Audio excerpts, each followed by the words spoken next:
भाई साहब, आपको ये देख करके हैरानी होगी कि यहाँ पे इतने सारे इंडियन रिक्शा दिखाई दे रहे हैं। ये चारों तरफ इंडियन रिक्शा इथोपिया के हरार सिटी में है। और यहाँ पे देखो भाई, टीवीएस, बजाज की बाइक, ये यहाँ की मेन गाड़ियाँ हैं। जो बाइक खड़ी है ये कौन सी है? ये यामा की बाइक है जी। ये तकरीबन इस वक्त नई 3,15,000 रुपए की है।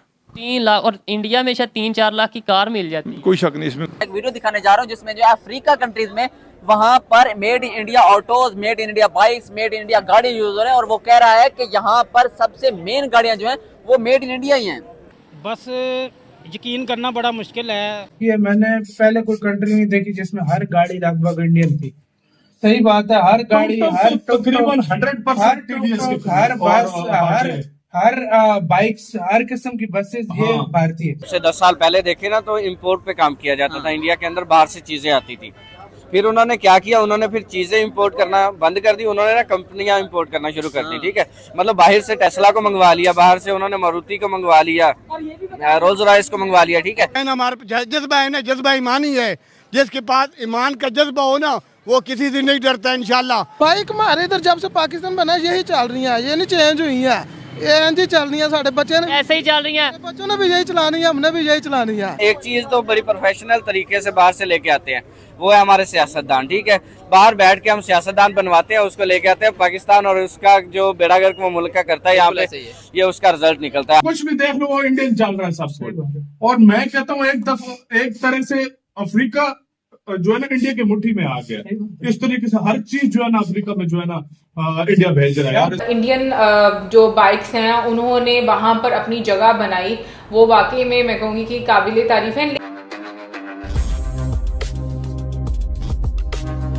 एक्सपोर्ट के अंदर वो बड़ा काम कर रहे हैं। ठीक है, मतलब अगर आप हम अब से 10 साल पहले देखें ना तो इंपोर्ट पे काम किया जाता था। इंडिया के अंदर बाहर से चीजें आती थी। फिर उन्होंने क्या किया, उन्होंने फिर चीजें इंपोर्ट करना बंद कर दी। उन्होंने ना कंपनियां इंपोर्ट करना शुरू कर दी। ठीक है, मतलब बाहर से टेस्ला को मंगवा लिया, बाहर से उन्होंने मारुति को मंगवा लिया, रोल्स रॉयस को मंगवा लिया। ठीक है, एप्पल को मंगवा लिया। ठीक है, मतलब सारी चीजें जो है वो इंडिया के अंदर मंगवा ली, वहाँ पे सस्ते दामों बनाना शुरू कर दी उन्होंने। ठीक है, बनाने के बाद अब वो एक्सपोर्ट कर रहे हैं।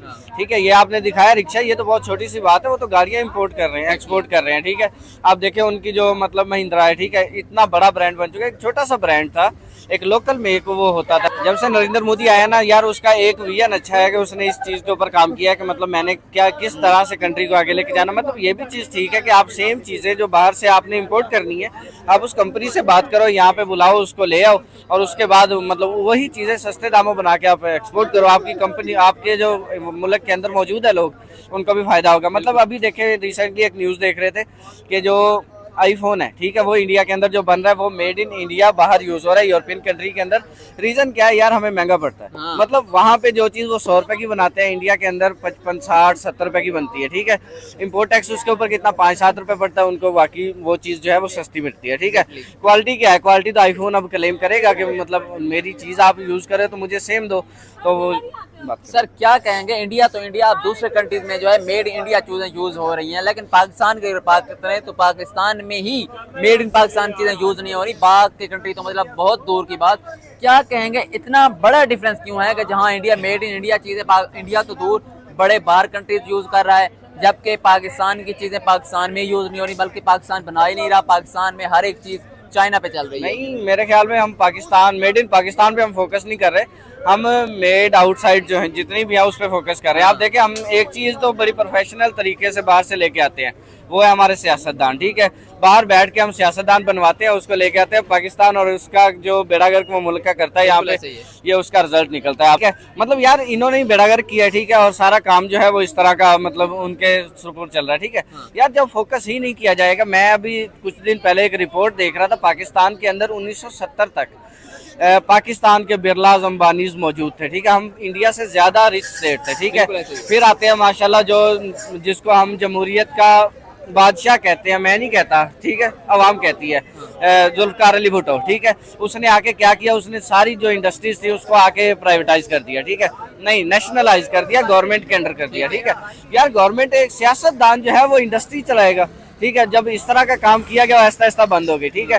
पाकिस्तान के अंदर वाहिद एक जो मौजूद है वो स्टील मिल है, ठीक है, इस वक्त, और वो भी नेशनल उसके इदारे के अंदर है, उसको प्राइवेटाइज करने का अब सोच रहे हैं, अब से 40 साल बाद। यार शर्म नहीं आती? मतलब उस वक्त आपने फिर ये डिसीजन क्यों लिया? ठीक है, अगर उस वक्त ये डिसीजन ना लिया होता, आज निशात ग्रुप जो है वो दुनिया में बीट कर रहा होता है, ठीक है। मतलब जो इसका मलक रियाज का ग्रुप है वो दुनिया में बीट कर रहा होता है। उस वक्त जो बड़े बड़े नाम थे वो आज मौजूद होते हैं, उनके जो 100 करोड़ मौत है वो वाकया ना हुई हो। इस तरीके से 4 कंट्रीज हैं कि जो कि सबसे ज्यादा बाइक इस्तेमाल करते हैं, प्रोड्यूस करते हैं। लेकिन एक कंट्री जो कि पहले से उसकी प्रोडक्ट अवेलेबल है और उसको काउंटर करना, मुझे लगता है वाकई में बहुत ज्यादा आपको डिटेल में होमवर्क चाहिए होता है। आपकी स्ट्रैटेजीज ऐसी होनी चाहिए मार्केटिंग की स्पेशली, कि आप अपने प्रोडक्ट को वहां पर ज़्यादा एम्पावर कर सको। तो जिस तरीके से मैं कहूँगी कि इंडियन जो बाइक्स हैं उन्होंने वहां पर अपनी जगह बनाई, वो वाकई में मैं कहूँगी कि काबिल तारीफ है। लेकिन इसके साथ साथ मैं ये भी ज़रूर बोलूँगी कि जो इंडियन मार्केट में हम लोग देखते हैं कि ऑप्शंस बहुत ज़्यादा हैं, तो आई थिंक जब ऑप्शंस ज़्यादा होते हैं तो आपके पास मार्केट ग्रैब करने के लिए भी चांसेस ज़्यादा रहते हैं। यार इस बात में कोई शक नहीं, लेकिन जो है ना, जो एक बंदा जो बायर है, ठीक है ना, अब देखें मोटरसाइकिल जो है ना हमारे यहाँ पर उसे कहा जाता है गरीबों की सवारी, यानी कि एक ऐसी सवारी जिसे एक मिडिल क्लास बंदा या लो इनकम क्लास वाले जो लोग हैं वो इजीली अफोर्ड कर सकते हैं। क्योंकि मोटरसाइकिल में भी देखा जाए तो आपको खाली 1-2 मोटरसाइकिल में बहुत ज्यादा रेंज तो जो है वो देखने को मिलती है। तो जब वाकई एक बंदा बाइक खरीदने जाता है वो बहुत सारी चीजें उसमें देखता है कि भाई इसकी रोड ग्रिप कैसी है, इसका स्पेयर पार्ट इजीली अवेलेबल है, आफ्टर सेल सर्विस है या नहीं है। अब जैसे चाइनीज बाइक की बात करें तो नो डाउट पाकिस्तान में बहुत सारी ऐसी चाइनीज कंपनीज हैं इनके बाइक्स आती हैं यहाँ पर पूरी की पूरी, लेकिन लोग उसे प्रेफर नहीं करते क्योंकि आफ्टर सेल सर्विस नहीं है, फिर उसका इंजन का कुछ पता नहीं होता, जब मर्जी जो है वो खराब हो जाए, ठीक है ना। तो इस वजह से लोग उसे भी प्रेफर नहीं करते। ऑन द अदर साइड भाई लोकल प्रोडक्शन हमारे यहाँ पर इतनी नहीं होती, यानी कि पाकिस्तान की अगर अपनी कंपनी की बात करें तो मुझे नहीं लगता कि मैंने आज तक पाकिस्तान में कोई अपनी कंपनी ऐसी देखी जो बाइक यहाँ पर प्रोड्यूस करती हो। ऑन द अदर साइड आपको होंडा देखने को मिलेगी, सुजुकी देखने को मिलेगी और जो है यामाहा देखने को मिलेगी, जो कि काफ़ी ज़्यादा रिलायबल और जो है ना अच्छी कंसीडर्ड की जाती हैं। लेकिन अब अगर उनकी प्राइसेस की बात की जाए ना तो काफ़ी ज़्यादा वो आउट ऑफ कंट्रोल जो है वो होती जा रही है। ऑन दी अदर साइड में जब इंडियन मार्केट्स में बाइक्स की बात करता हूँ ना तो लिटरली मुझे जो है ना समटाइम्स देखकर होता है कि यार वहाँ पे इतनी कम प्राइसेस में आपको इतनी ज़्यादा ऑप्शन जो है मिल रही हैं। आप यहाँ पर जो है 2 लाख या 3 लाख में जो आप 125 खरीद रहे हैं, 125 सीसी खरीद रहे हैं, आपको उतने ही पैसों में इंडिया में जो है आपको 250 सीसी, 200 सीसी, 300 सीसी तक आपको मोटरसाइकिल जो है इजीली अवेलेबल हो जाती है। बाकी दूसरे मुल्कों की जो है मार्केट ग्रैब करना नो डाउट ये एक बहुत अच्छी अपॉर्चुनिटी है। अफ्रीका जैसे कंट्रीज़ की मैं बात करूँ जहाँ पर वाकई पर कैपिटा जो है वो बहुत कम है इनकम का, लोग जो हैं वो चीज़ों को नो डाउट वहाँ पे भी, क्योंकि हम यहाँ पर बात करें तो यहाँ पे लोग इतना सोच कर लेते हैं तो वहाँ पर ज़्यादा सोच कर लेते होंगे। वैसे अफ्रीका के लिहाज से मैं देखूँ तो जिस तरह से बताया गया कि चाइना जो है वो अपनी एक तरह से बोला जाए तो स्क्रैप ही भेजता था और मुझे हैरानगी ये हुई कि वो असेंबल्ड भी नहीं होती थी, यानी वो पार्ट्स में आती थी और वहां पर जाकर आपको असेंबल करवाना पड़ता था और फिर उसके बाद आप उसको यूज करते थे।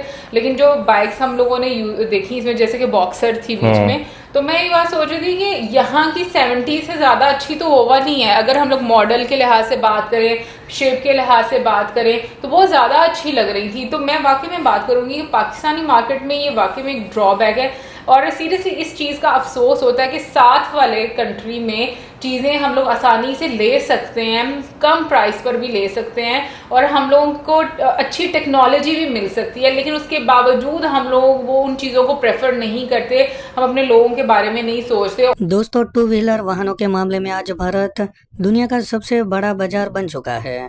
दुनिया भर के तमाम देशों में भारत की बाइक को सबसे ज़्यादा पसंद किया जाता है। हालांकि 10 साल पहले अफ्रीका में चीन के वाहनों का दबदबा था। एक समय ऐसा था जब चीन की करीब 200 कंपनियां अफ्रीका के 2 पहिया वाहन बाजार पर राज कर रही थी और वहां की 95% बाजार पर चीन का कब्जा था। इसके बाद एंट्री हुई भारत की और चीन की कंपनियों का नामो निशान ही मिट गया। दोस्तों, आपको बता दें कि अफ्रीका दुनिया के सबसे गरीब देश में शामिल होता है। वहां के लोगों के लिए महंगे वाहन खरीदना आसान नहीं है। वहां पर पहले लोगों के पास 2 ही विकल्प थे, या तो चीन की बाइक या फिर जापान की। लेकिन ये जापानी बाइक महंगी होती थी। वहीं चीन की बाइक की क्वालिटी में बहुत ज़्यादा घटिया हुआ करती थी। इसी बीच अफ्रीका में भारतीय कंपनी टीवीएस और बजाज ने अपनी बाइक लॉन्च कर दी, जो क्वालिटी में भी सबसे अच्छी थी और प्राइस में भी बहुत कम थी।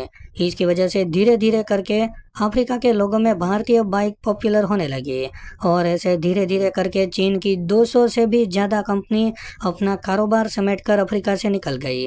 इस वक्त बजाज और टीवीएस के पास अफ्रीका में 90% हिस्सा इन दोनों कंपनियों के पास ही है। वैसे दोस्तों अफ्रीका में बजाज कंपनी के ऑटो रिक्शा भी इस वक्त बहुत ज़्यादा पॉपुलर हो रहे हैं। तो दोस्तों आज के लिए बस इतना ही।